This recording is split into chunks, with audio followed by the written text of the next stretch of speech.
Friends, బాడీని చల్లబచ్చే summer లో cool గా చల్లగా కర్బూజా మిల్క్ షేక్ చేసుకుందాం. ఫస్ట్ అయితే కర్బూజాని కట్ చేసుకోవాలి. ఒక జ్యూస్ జార్ తీసుకొని ఇందులోకి గుజ్జంతా కూడా వేసేసుకోవాలి. ఇంకా ఏ ఫ్లేవర్ అయినా పర్లేదు. ఐస్ క్రీమ్ కూడా వేసుకోవాలి. ఐస్ క్రీమ్ వేసుకుని ఇందులోనే ఇంకా మిల్క్ కూడా వేసుకోవాలి.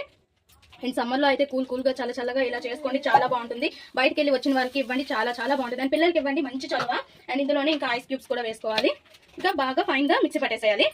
చూసారు ఫ్రెండ్స్, మన కర్బూజా మిల్క్ షేక్ రెడీ అయిపోయింది. అండ్ స్ట్రాబెర్రీ ఫ్లేవర్ తీసుకోవడం ఐస్ క్రీమ్ అండ్ పింక్ గా వచ్చింది, చాలా బాగుంది. అండ్ ఇంకా పైన ఐస్ క్రీమ్ కూడా పెట్టేసుకోవాలి. నేనైతే పిస్తా ఫ్లేవర్ పెడుతున్నా.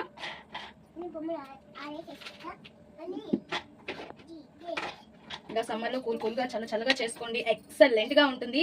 అసలు బయటికి వెళ్ళి వచ్చిన వాళ్ళకి అయితే ఇవ్వండి, అస్సలు విడిచిపెట్టారు, అంత బాగుంటుంది. పిల్లలకి ఇవ్వండి, చాలా మంచిది. పిల్లలు కూడా చాలా ఇష్టంగా తాగుతారు కదా మిల్క్ షేక్స్ అంటే. ట్రై చేయండి ఒకసారి. ఎలా వచ్చిందో మా కామెంట్ బాక్స్ లో కామెంట్ చేయండి. మరి ఈ వీడియో మీకు నచ్చినట్లయితే లైక్ చేయండి, షేర్ చేయండి, మా ఛానల్ ని సబ్స్క్రైబ్ చేసుకొని పక్కనే ఉన్న బెల్ ని క్లిక్ చేయండి. ప్లీజ్ ఫ్రెండ్స్, లైక్ చేసి సబ్స్క్రైబ్ మోర్ వీడియోస్.